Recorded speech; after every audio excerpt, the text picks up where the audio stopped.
Bueno, vamos a ir llamando al doctor Enrique Wolper, que ya... Ahorita bien. Bueno, entonces los demás. Sí, a los demás. Doctora Paloma Almeida Valdés.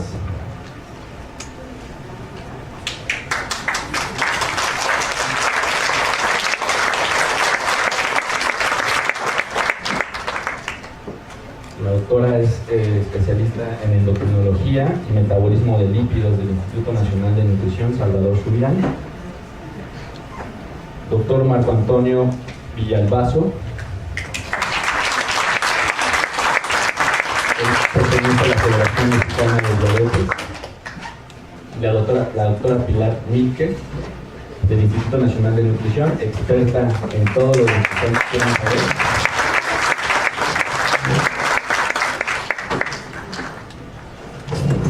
Vamos a esperar ahorita al doctor Enrique Wolper. Bueno, vamos a empezar esta mesa de discusión. Hay unas preguntas que tenemos por ahí, pero bueno, si no las voy esperando yo. Pues muchas gracias por estar aquí con nosotros. Y bueno, podrían, o que te guste tomar la palabra, podrían hablarnos de la importancia y el impacto de la diabetes en la población mexicana, que ahorita vamos a irlo ligando con los padecimientos hepáticos, pero creo que vale la pena dar un panorama general de cómo está la diabetes en México.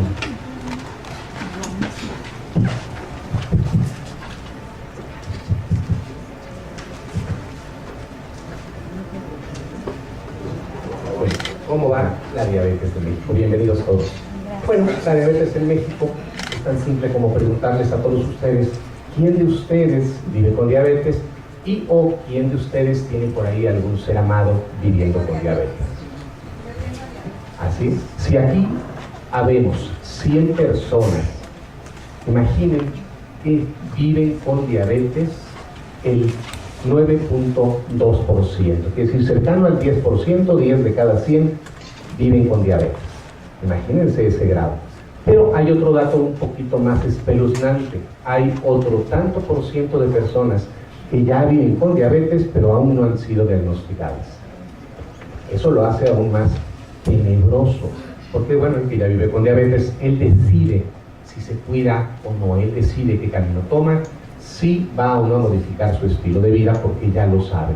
Pero otro tanto por ciento ya vive con esta condición de vida y aún no lo sabe.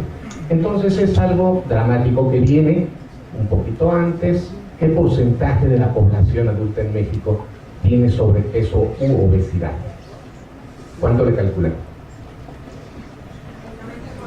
No tanto, ya pronto, pero hoy adultos es poquitito más del 70% de la población tiene lo que médicamente hablamos un índice de masa corporal arriba de 25, o sea, estamos gordos.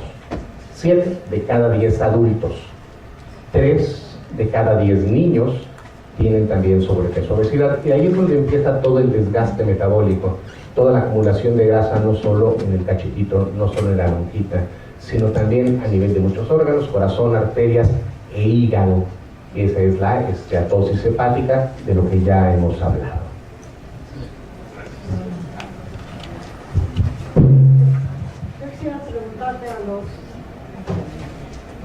A los que se dedican a la diabetes, ¿en cuántos de sus pacientes ustedes específicamente les buscan hígado graso y les buscan alteraciones en el cual funcionamiento hepático? Porque el doctor Wolper nos decía que está subdiagnosticado y yo estoy totalmente de acuerdo. Y yo le puedo decir que a mí me llegan cirróticos o con hepatocarcinoma o con complicaciones de la cirrosis sin que nadie les haya investigado nada y son diabéticos. Esa es una muy buena pregunta. En general, no se habla hasta el día de hoy que la esteatosis hepática sea una complicación por la diabetes. O sea, no está aún establecido y no nos lo enseña cuando estamos estudiando medicina o nutrición. Eso ya está cambiando. Quiere decir, la respuesta es muy simple, no se busca. Es un hallazgo por ahí de laboratorio, no se está buscando. La responsabilidad de ustedes es hablar con sus médicos y decirles, doctor, me dijeron que me pueden hacer unas pruebas de funcionamiento hepático, si tengo por ahí hepatitis C que está escondida latente y puede saltar en cualquier momento, pero no se está buscando, salvo por excepción, y estamos tratando de cambiar eso. Ok, otra pregunta que tenemos por acá es ¿qué tipo de dietas se asocian con el desarrollo tanto de diabetes como de hígado graso? Bueno, en primer lugar, muchas gracias por estar acá, por el interés que tienen. Y justamente la diabetes se asocia a obesidad en muchos de los casos, y esta obesidad muchas veces es por consumir una dieta excesiva en cantidad, y sobre todo cuando tomamos azúcares simples, lo que hay entre refrescos, miel, dulces, etcétera, galletas dulces, todo este tipo de cosas, y también grasa, sobre todo la grasa que es saturada, la que es sólida a temperatura ambiente, como la mantequilla, por ejemplo, o la que se utiliza industrialmente, por ejemplo, para la cobertura de las donas de chocolate, etcétera, ¿no? Entonces, todo ese tipo de alimentos en exceso van a producir obesidad. La obesidad puede producir diabetes, y la diabetes está muy asociada a que el hígado se llene de grasa, y esa grasa, como decía el doctor Jonathan, se activa en el hígado, se oxida y daña muchísimo al hígado, a tal grado que le puede producir cirrosis. Entonces, esta es la dieta que normalmente se asocia y que nosotros los mexicanos la tenemos. Los tamales tienen una alta cantidad de grasa y grasa saturada, aunque no se vea, ¿no? Todas las fritadas, todos de los puestos que hay, todas las gorditas, todo lo que se pasa por aceite, los frijoles refritos, los refrescos que consumimos tanto en México, el agua con azúcar, los postres, las gelatinas, etcétera. Todo eso tiene mucho azúcar, y esa dieta es la que nos va a producir estos problemas. Bueno, yo voy a decir que como yo soy la única que me dejaron, me quedé abandonada como gastroenteróloga, pues ni modo. Entonces voy a tener que hablar por los demás. Pero yo creo que esto que dijo Pili es muy importante, porque la célula grasa, uno dice, no, pues no tiene ningún papel en el hígado, y tiene muchísimo, activa muchísimos factores que van a desarrollar daño en el hígado, y uno de ellos, que quizás es uno de los más importantes y el que más nos debe preocupar, es que esas células grasas activan unas células llamadas células de Ito, o células estelares en el hígado. Esas células son las encargadas de producir el tejido fibroso, de manera que están todo el tiempo están estimuladas por la cantidad de grasa que hay en el hígado. Al final lo que va a llevar al paciente es a tener mucha más grasa, mucho más fibrosis, y de ahí lo que ya nos comentaba el doctor Wolper, la presencia de fibrosis, de cirrosis e incluso de cáncer de hígado. Y el cáncer de hígado a veces es la primera manifestación que encontramos en el paciente que es diabético, y que ahora ya tenemos la promesa de la Asociación de Diabetes de buscarles la alteración hepática. Yo, antes de venir por aquí, hablé con una amiga que es endocrinóloga y me dijo, nosotros no buscamos eso porque nos aumenta el costo de manejo de un paciente diabético que de por sí ya está.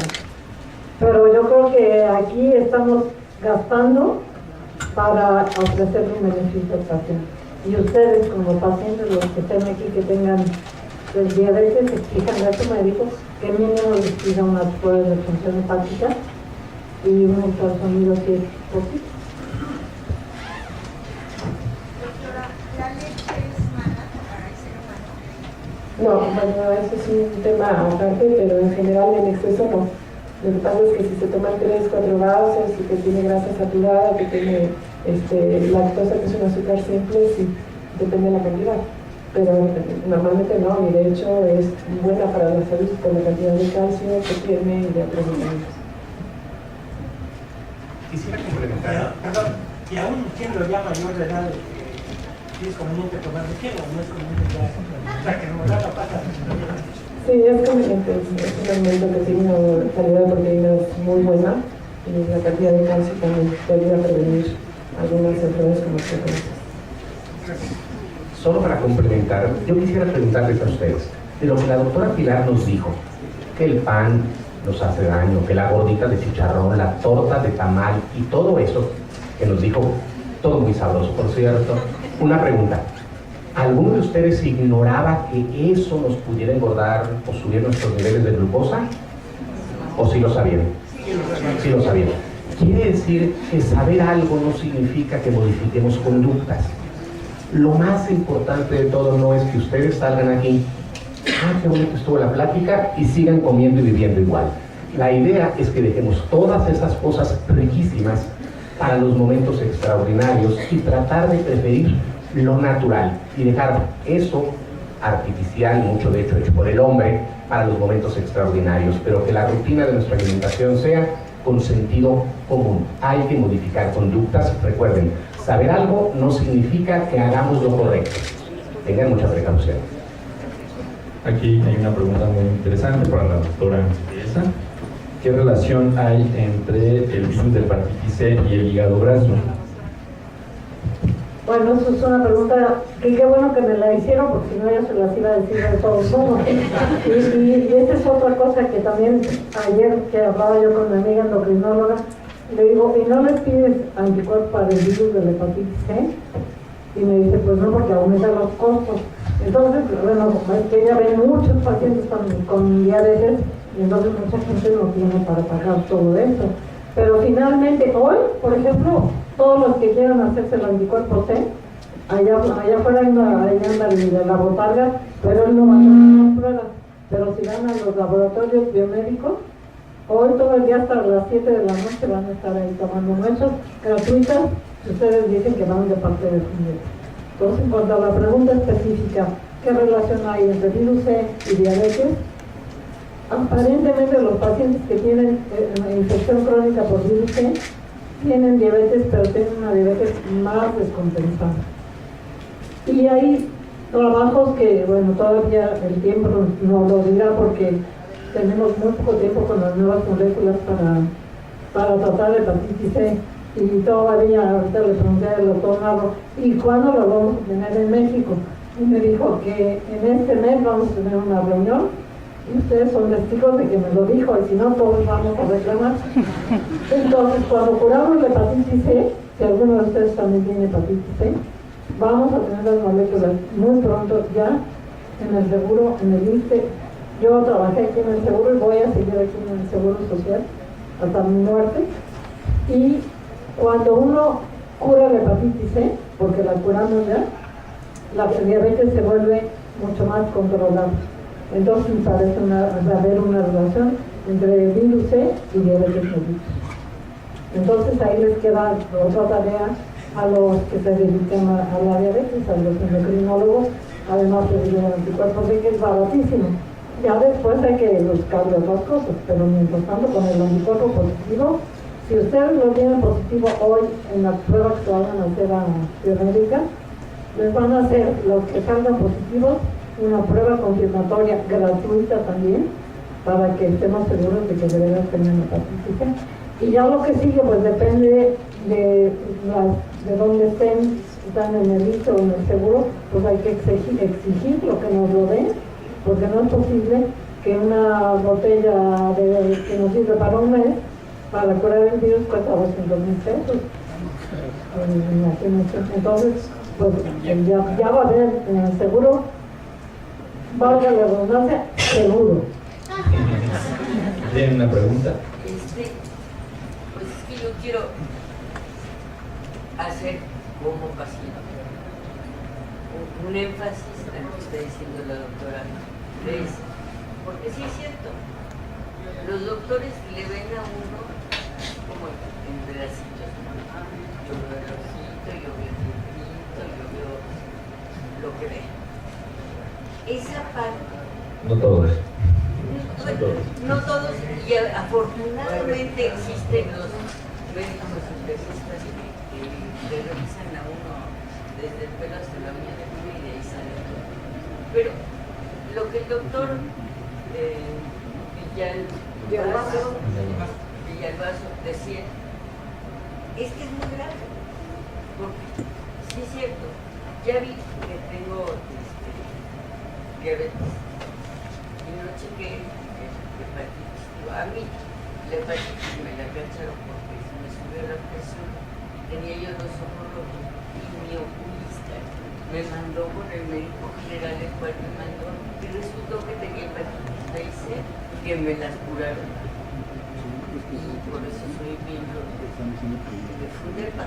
Pero el argumento de, es que sale más es una de las falacias más grandes que tenemos en este país.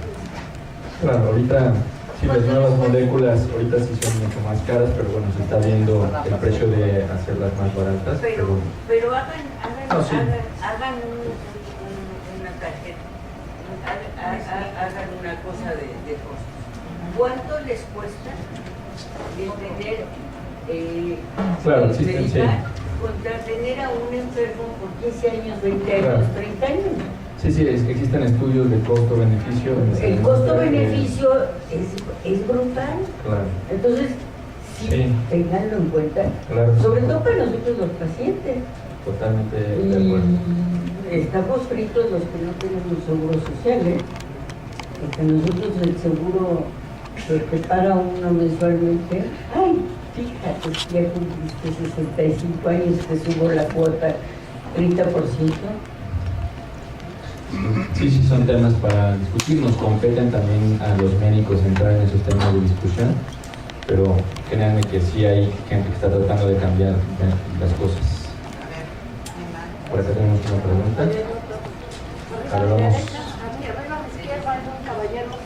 A ver, aquí abajito.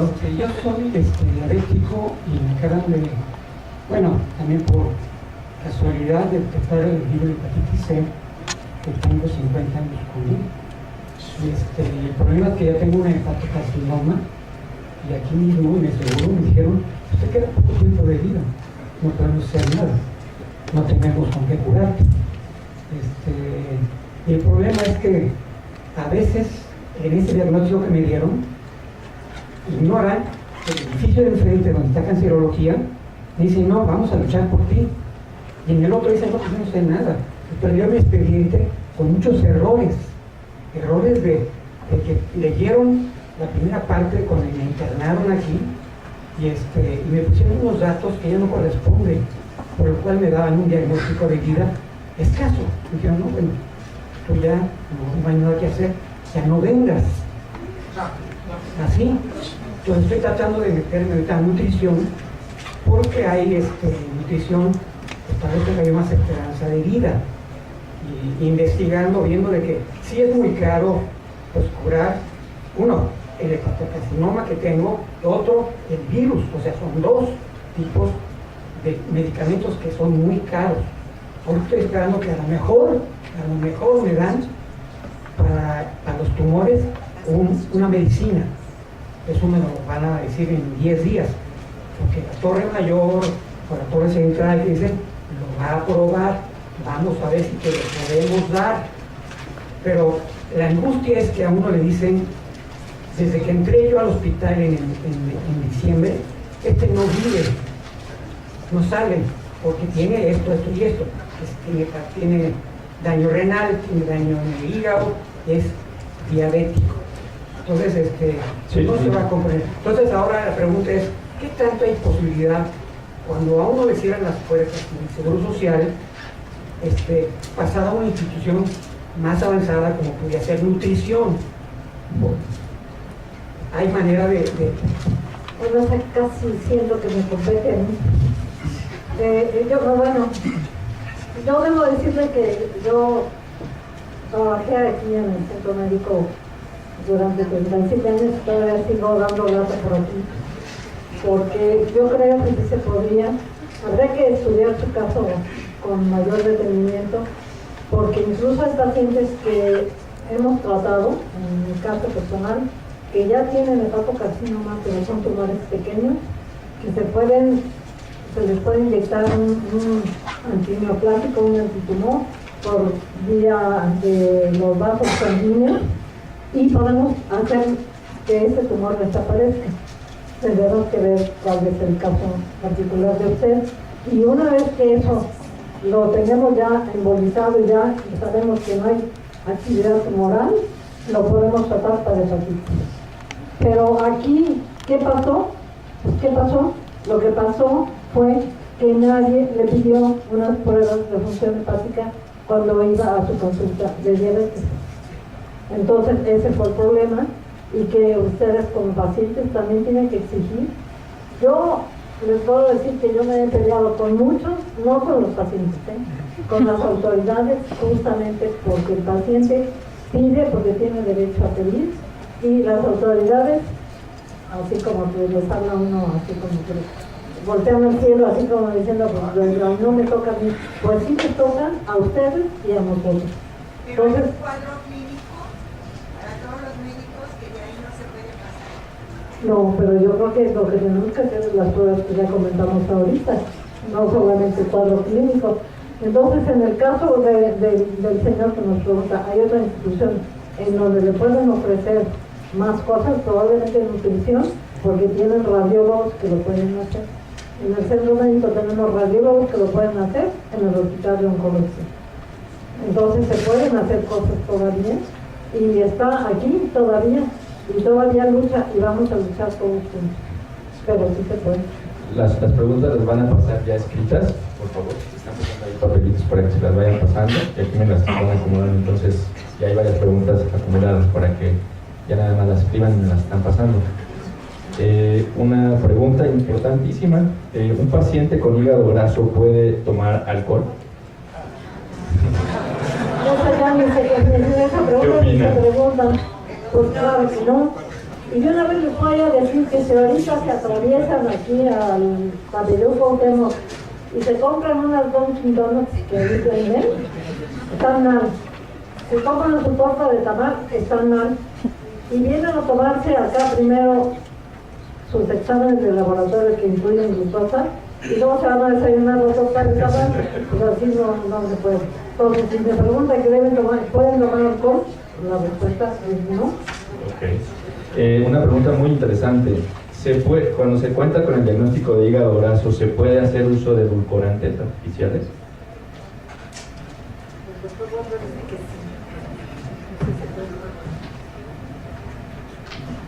Alcohol e hígado, para regresar a la pregunta anterior, no se llevan. El hígado graso ya está dañando el hígado. ¿Para qué agregar un componente más que lo va a dañar?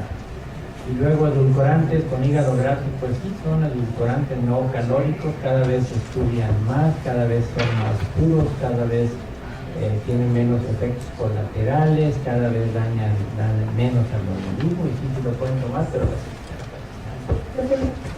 hay edulcorantes que tienen valor energético y otros no.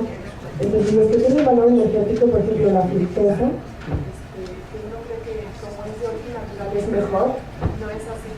De hecho, la fructosa causa mucho daño hepático porque produce más hígado graso.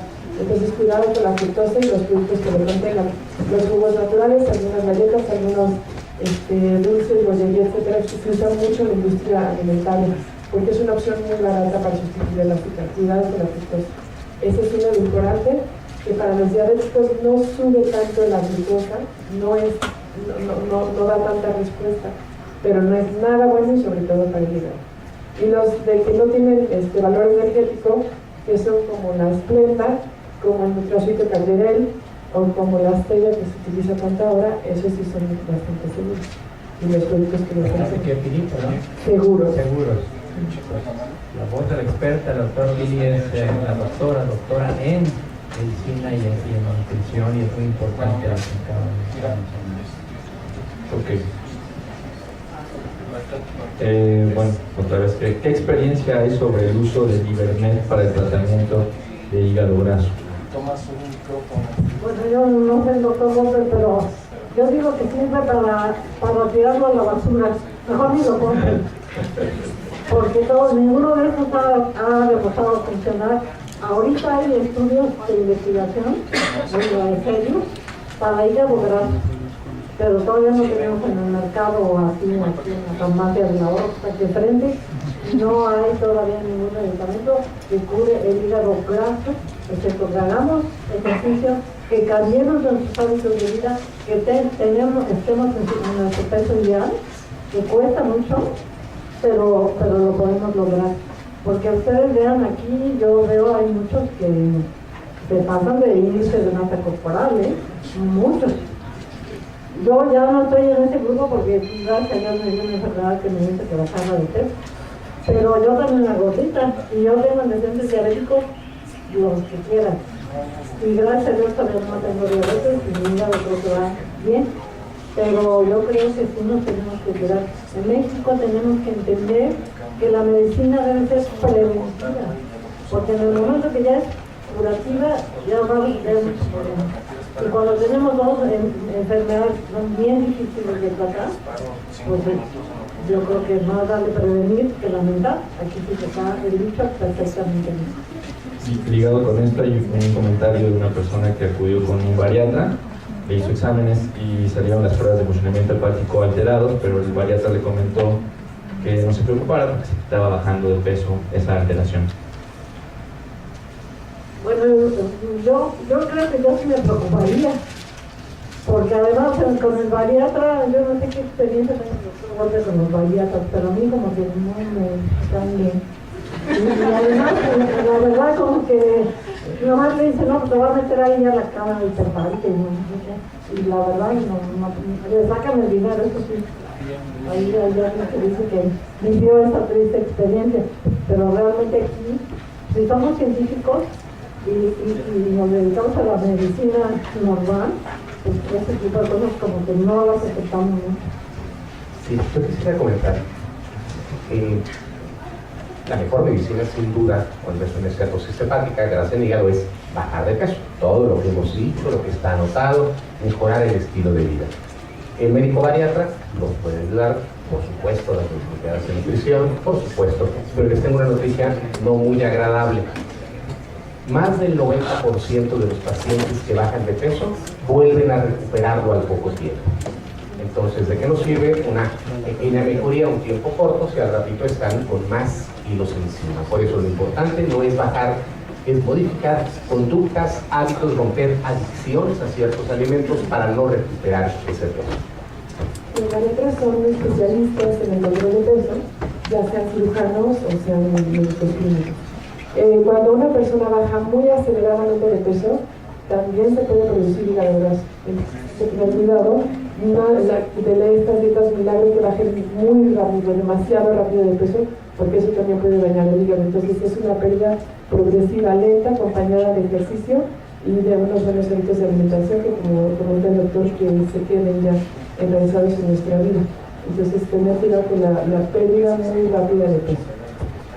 Nada más como complemento, la recomendación que se está haciendo realmente ahorita para el manejo de hígado graso es perder 10% de su peso basal en un periodo de 6 meses a un año, más o menos. O sea, si ven, no es una pérdida tan acelerada, es paulatina, segura, y con eso se ha demostrado en estudios principalmente en Cuba que se puede tener hígado graso e incluso echarlo para atrás. Me preguntan que si en prediabetes el uso de metformina tiene alguna utilidad, y que si el hígado graso es reversible, creo que es lo que preguntan. La metformina es un medicamento, vamos a pensar, universal, que se usa de primera instancia en diabetes tipo 2, pero las guías para el tratamiento farmacológico de diabetes siempre nos enmarca con letras muy grandes y antes de empezar el tratamiento farmacológico hay que iniciar con baja de peso, mejores hábitos de vida, de alimentación y educación en diabetes.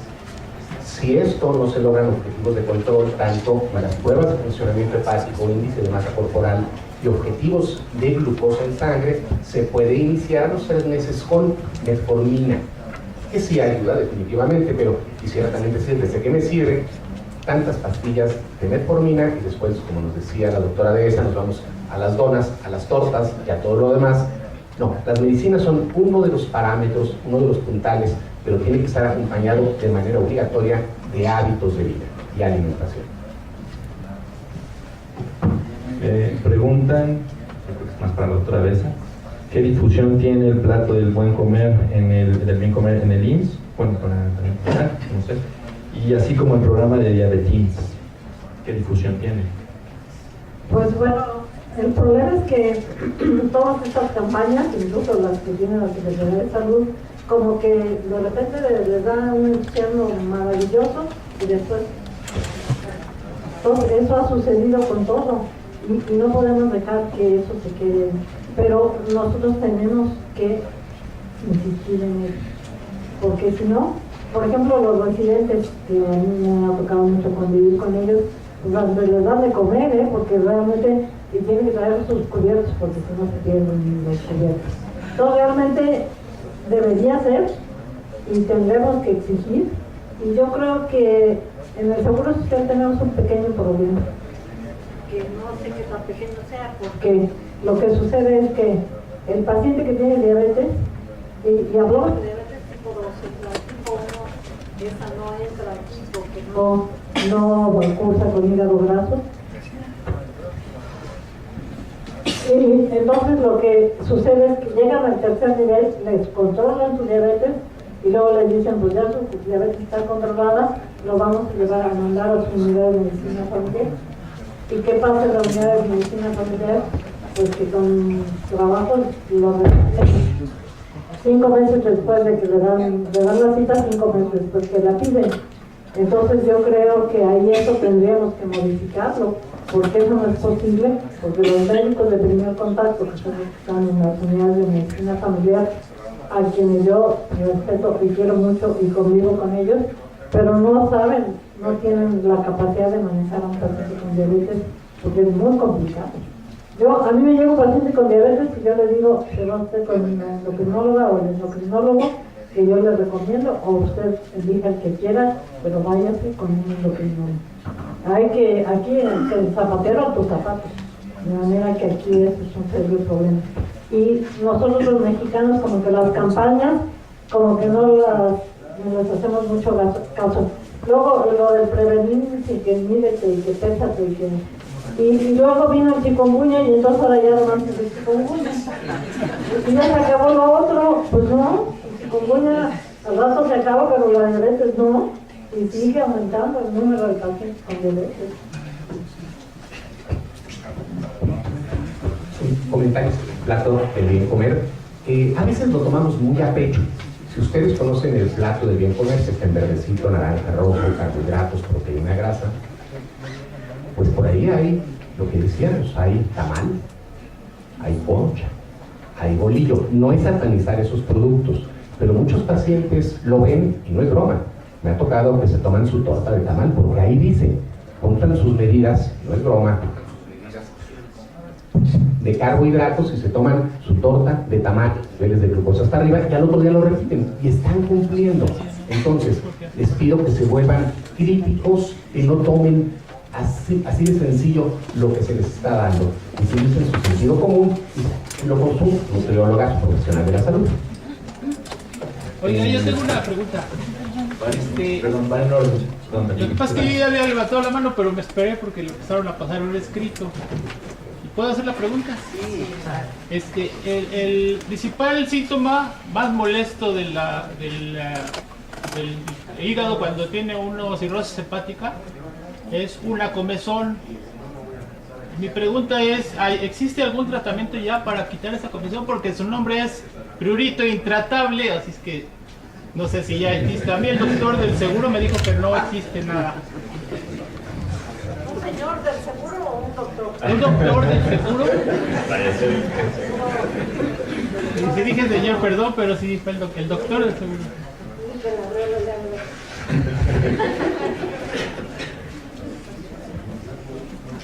La comezón, no solo en cirrosis, sino en cualquier padecimiento de las vías biliares, en donde la bilis no fluya directamente al intestino y se acumule en la sangre, en los tejidos, en la piel, la gente se pone amarilla, está histérica.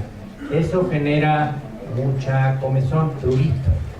Y sí hay un medicamento que es una resina de intercambio, está en las farmacias, no voy a decir nombres comerciales, pero que al llegar al estómago y al tubo digestivo, y acostumbramos darlo como la primera cosa que haga el paciente al despertar, va a agarrar las sales biliares que están provocando parte del prurito y mejora muchísimo. Algunos casos, efectivamente, en padecimientos muy puntuales del hígado, cirrosis biliar primaria, por ejemplo, el prurito llega a ser, como usted lo mencionó, intratable. Se describe por ahí en artículos que incluso algunos pacientes llegan con cirrosis biliar primaria, llegan hasta el trasplante del hígado, y en donde la indicación no fue tanto el daño hepático, la insuficiencia hepática, sino el prurito que no se quita con nada. Gracias. Yo sí quiero comentar que en el Seguro Social sí hay esa resina que dice el doctor, se llama colestiramina, y hay aquí una farmacia que está aquí. Y hay otro, un antihistamínico que se llama hidroxicina, que también vendemos en el Seguro Social. Nada más que hay que decirle al médico que se lo recete. Porque aquí lo que tenemos que cambiar es la mentalidad de los médicos también. Porque no es posible que digan, pues no hay nada y ya. Yo a veces les decía a algunas pacientes que he tenido con cirrosis biliar primaria que comenta el doctor Wolfer, pues hay unas manitas que venden ahí en los altos que también se utilizan, pero sí tenemos medicamentos, hay hidroxicina, hay colestiramina y la verdad que sí hay. No, se puede rascar hasta sangrar y no se quita la cara. No, claro, pero con esto sí se quita. Otra pregunta, dice que la persona que la pregunta que hace 5 años le detectaron diabetes, pesaba 103 kilogramos y se controló con nutrición, bueno, haciendo dieta y iba con un endocrinólogo. La duda es que hace meses le dijeron que ya no tenía diabetes. ¿La diabetes es reversible? En general no, pero pues el exceso de peso tiene un papel muy importante en la elevación de las cifras de glucosa, de azúcar en la sangre. Es por eso que cuando una persona modifica sus hábitos de alimentación, pues puede alcanzar un buen control de sus cifras de glucosa, incluso sin medicamento, como lo comentaba el doctor Marta. Hay algunas otras personas que bajan mucho de peso, por ejemplo, después de una cirugía para bajar de peso y que tenían una diabetes de muy difícil control y después de la cirugía sus cifras de glucosa se normalizan. Otro ejemplo también, cuando hay personas que están en el hospital y se suben mucho las cifras de glucosa y termina ese periodo de estrés y ya las cifras de glucosa se normalizan. Lo cierto es que eso a una persona normal no tendría por qué pasarle.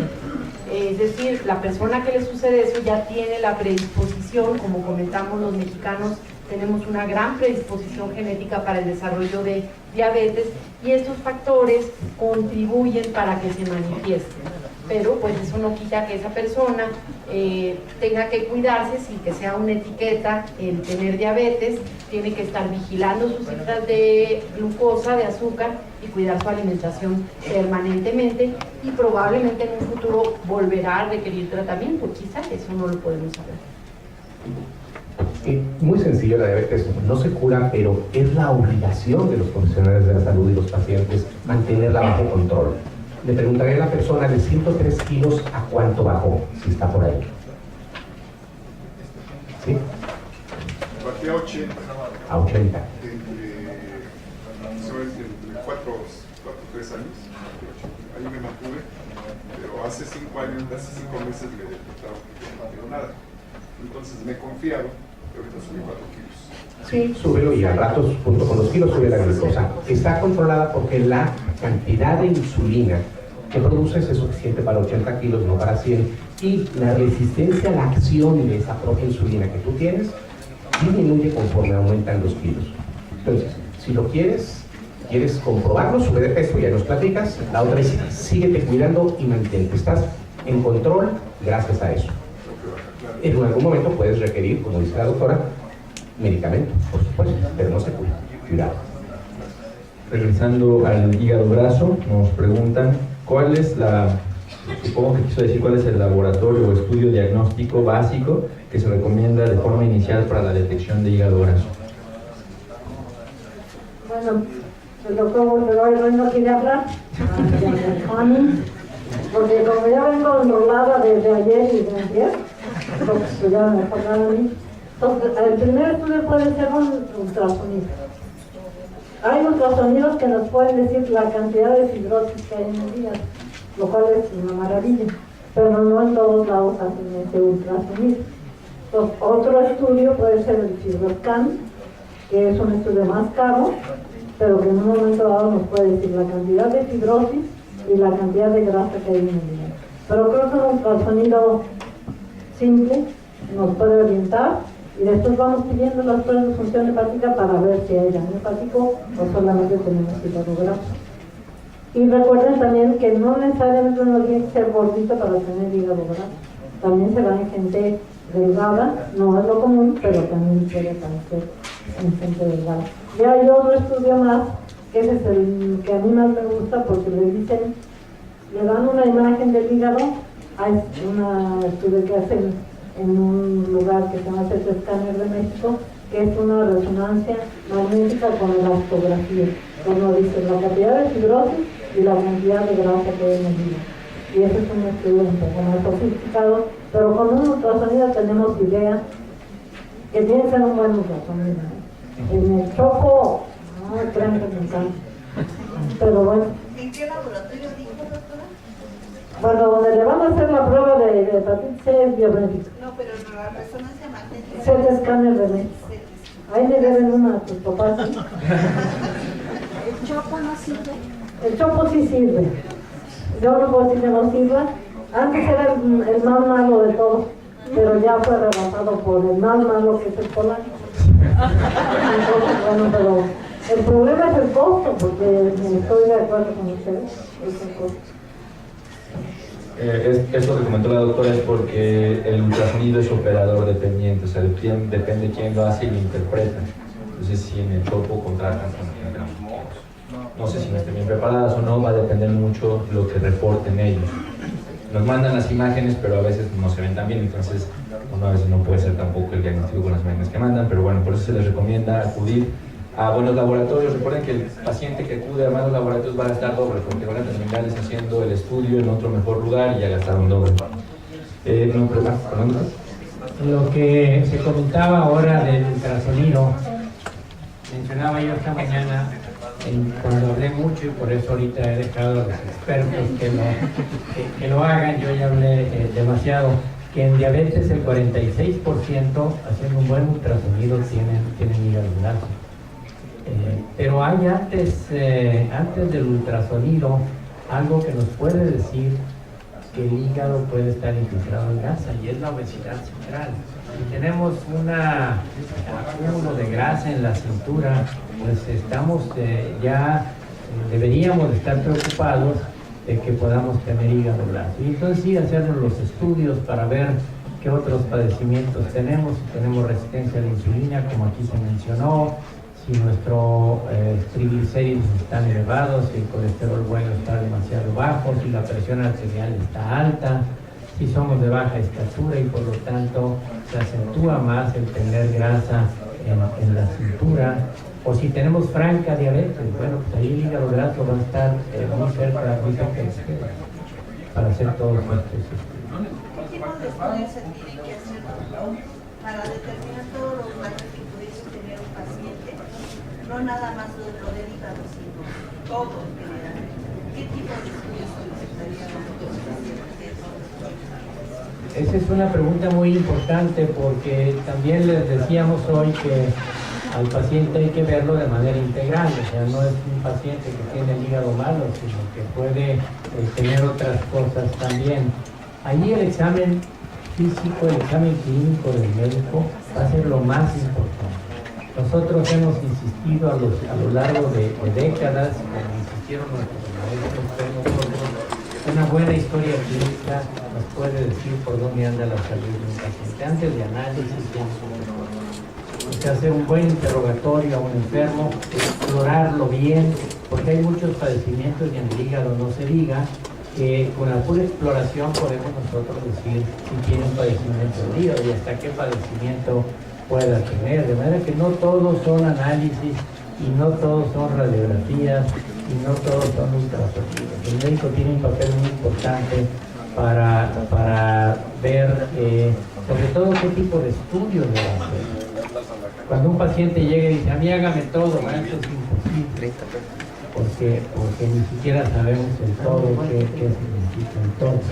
O pacientes temerosos de tener cáncer, por ejemplo, y si hacen este estudio que se llama PET, positron emission tomography, tomografía por emisión de positrones, pues recuerden que eso tiene radiaciones, y las radiaciones de todo el cuerpo, para ver en qué parte se localiza esta glucosa que está marcada con un isótopo radioactivo y pueda tener cáncer. Pero si se lo hacen cada 6 meses, al rato no va a aparecer cáncer ahí, lo que va a aparecer, o si va a aparecer es glaucoma o algún otro padecimiento por exceso de radiación. No es bueno estarse haciendo análisis sin que los hayan solicitado su médico y que les indique por qué pidió este análisis o aquel análisis o este ultrasonido. Aquí voy a ligar dos preguntas. Nuevos tratamientos, ¿existen nuevos tratamientos para el hígado graso y si ya están disponibles? Y lo ligo con un paciente que le han diagnosticado enfermedad hepática, es diabético, le detectaron mal funcionamiento del hígado, no se especifica qué, y le recetaron Epamers. ¿El Epamers sirve para hígado graso o estas alteraciones? Esa es una buena pregunta, porque el Epamers es un medicamento que actúa a nivel central y que se utiliza para los pacientes que tienen cirrosis hepática y que tienen encefalopatía hepática. Aquellos que se les va el avión durísimo son los pacientes que ya tienen cirrosis y que tienen intoxicación por amonio, y lo que hace el Epamers es quitar esa intoxicación, pero es para lo único que sirve el Epamers. Y yo también ya me enojé, como últimamente me enojo mucho, ya me enojé con la gente que hace el Epamers, el laboratorio que lo hace, porque en su publicidad ponen que sirve hepatitis, hígado graso, para todo, y no sirve más que para una sola cosa, que es para encefalopatía hepática, además de que es un medicamento muy caro. Entonces, aguas. Y tenemos en el seguro, pero para conseguirlo, pues ya se murió el paciente de cirrosis, ¿sí? Porque de aquí hay que dar la torre de control, y la torre 1 y la torre 2, y no se quedan todas, y le dan la torre al paciente y nunca lo pueden sacar. Entonces, el Epamers, si se lo receta a su médico, cambien de médico, porque no sirve más que para la encefalopatía hepática. Y la otra pregunta de si hay medicamentos ahorita ya disponibles aquí en la farmacia del ahorro o con el doctor Kini, no hay ningún medicamento que haya demostrado que funcione, a pesar de que se han tratado muchos medicamentos que se han intentado para el hígado graso. Pero ya hay como por lo menos 2 que yo creo que pronto van a estar, andan en la fase 2 de estudio de investigación, y yo creo que los vamos a tener accesibles en Estados Unidos probablemente el próximo año. Pero que haya uno en particular que funcione. La vitamina E a veces ayuda como antioxidante, pero la vitamina E a mí me da mucho miedo porque puede producir cáncer de próstata. Si uno es mujer, pues no tenemos problema, pero si es varón, si toma vitamina E, tenga cuidado porque puede ser de alguna manera propiciar el cáncer de próstata. Solo agregaría que hay que hacer algo que nos decían los sabios de la nutrición y de la medicina, que es: haz del alimento tu medicina. Eso está al alcance de todos. Hagamos del buen alimento la mejor medicina. Me preguntan que si el uso de estatinas o fibratos puede ser benéfico para el paciente con hígado graso.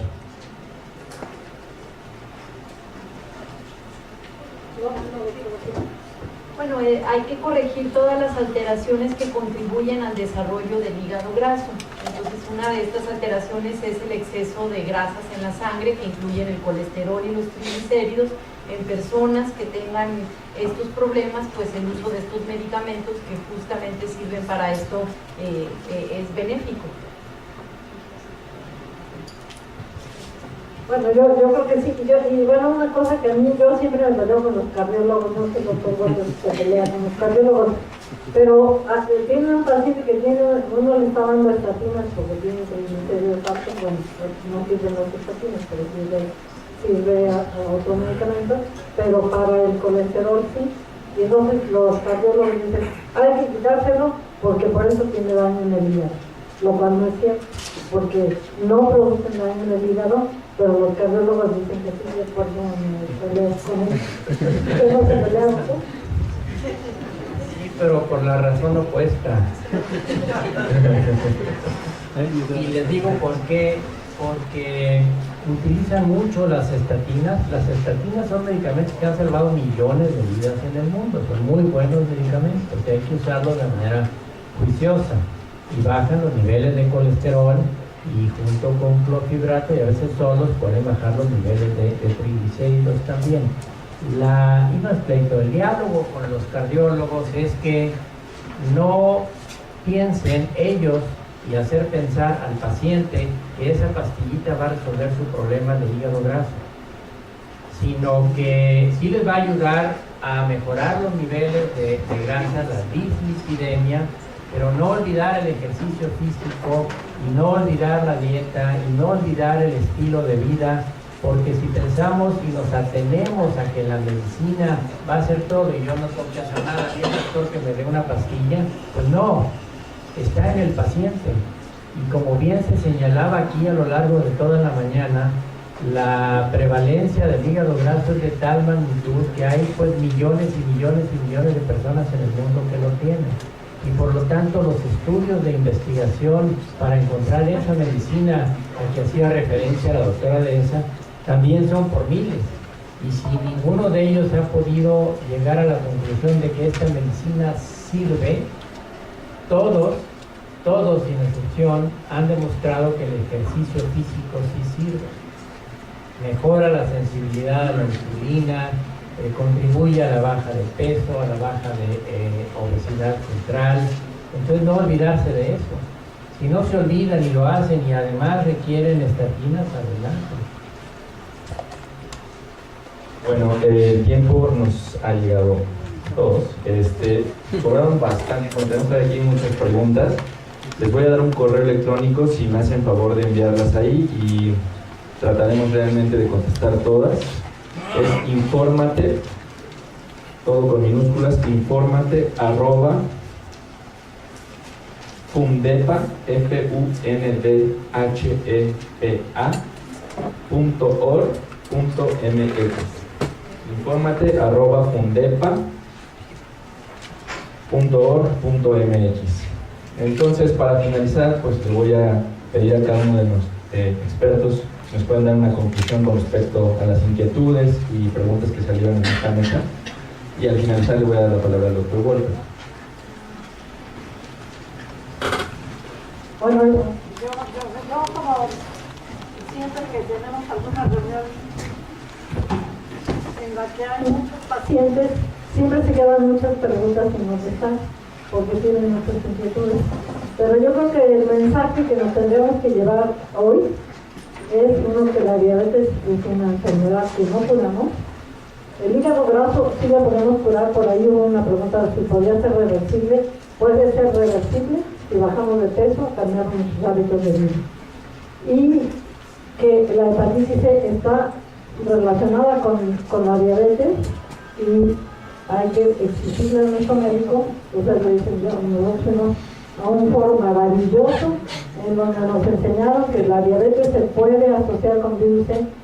No sea malo, pidan el anticuerpo, es muy barato.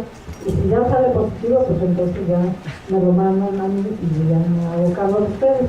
Pero yo creo que lo más importante es que no nos olvidemos de que el que es más responsable de la salud, de su salud, es uno mismo. Y tenemos que tener la responsabilidad de que nosotros, de lo que nosotros hagamos, claro, exijamos al médico, pero nosotros somos los principales, pues somos los interesados, porque somos los que estamos enfermitos.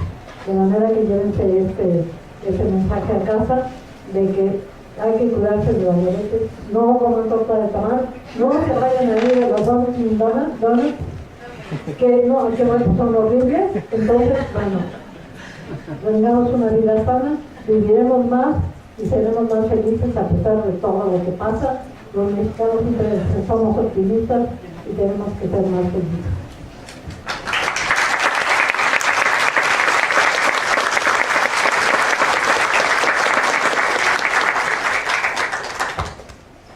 Yo creo que sería muy recomendable que todos en general estén conscientes de que no solo los enfermos, los familiares y todos en casa debemos comer mejor.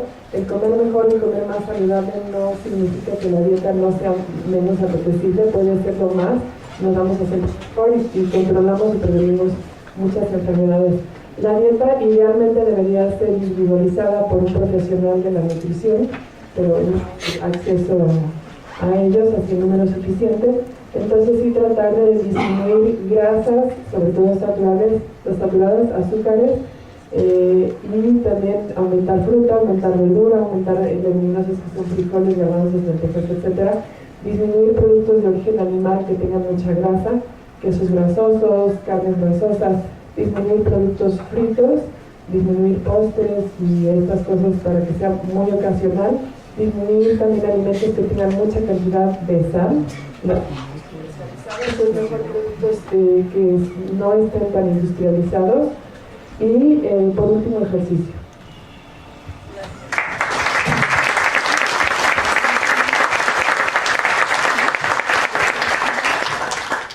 Bueno, en la Federación Mexicana de Diabetes asistimos un gran placer a cualquier foro, porque la idea es ayudar a que las personas hagan conciencia de la prevención primaria antes de que la diabetes se presente, prevención secundaria cuando ya la persona vive con diabetes y prevención terciaria cuando la persona ya tiene alguna complicación por la diabetes. Hoy hablamos de hígado, pero les tengo que decir que igual la principal causa de pérdida de la visión, de amputación de miembros inferiores no traumáticas o de falla renal terminal es la diabetes, pero quiero especificar cuando la diabetes está mal controlada. Vivir con diabetes no es un destino. Lo importante es que todos nosotros impulsemos a que nuestros seres amados, nosotros mismos, cambiemos el destino de la diabetes. ¿Cómo? Comiendo lo adecuado, ejercitándonos lo adecuado, no dejando todo en manos de la medicina, aprendiendo cómo evitar complicaciones, cuidarnos los pies, exigir al médico que me haga tal o cual estudio. Un paciente educado en diabetes es un paciente no muy simple, no muy fácil, porque va a exigir al médico que le mande a hacer lo que deba de hacer. Y el doctor Goldberg nos había dicho exactamente, y lo hemos dicho todos, el único responsable del control de su condición de vida es el paciente. Por lo tanto, hay que modificar conductas, no solo recibir información, hay que aplicarlo en nuestra vida diaria. Los invito a eso.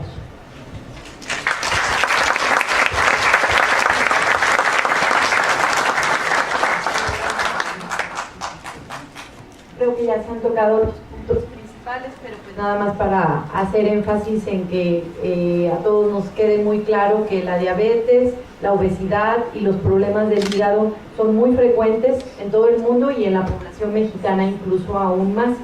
Y también que ustedes hayan aprendido el día de hoy cómo el hígado se relaciona a estos problemas importantemente, a la diabetes y a la obesidad, y el papel que tiene los hábitos saludables, como son el bien comer y la actividad física, y no solo en las personas que ya tengan estas enfermedades, sino en todos, por el riesgo que tenemos a padecerlas.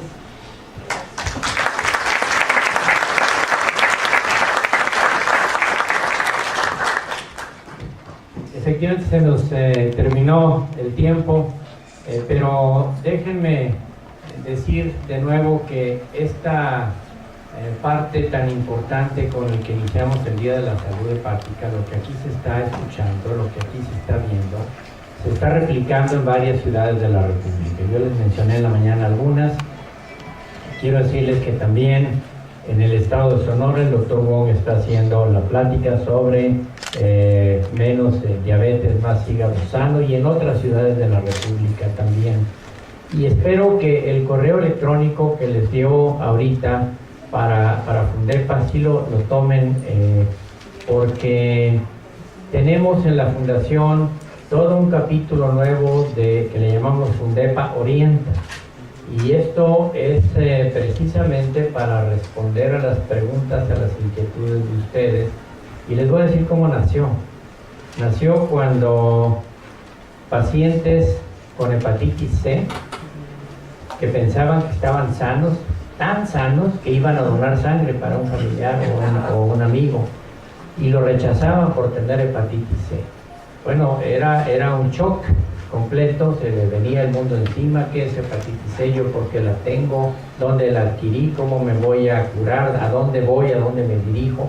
Fundepa lo orientaba sobre todo a quienes tenían seguridad social o seguro popular, o tenían derecho a los servicios médicos en Pemex, en las Fuerzas Armadas, y ya después siguió para todas las preguntas que puedan tener un paciente que cree que pueda estar enfermo del hígado o un familiar con enfermedades del hígado. De manera que allí está el correo electrónico, si lo utilizan, tenemos gente experta en la fundación para contestar sus preguntas.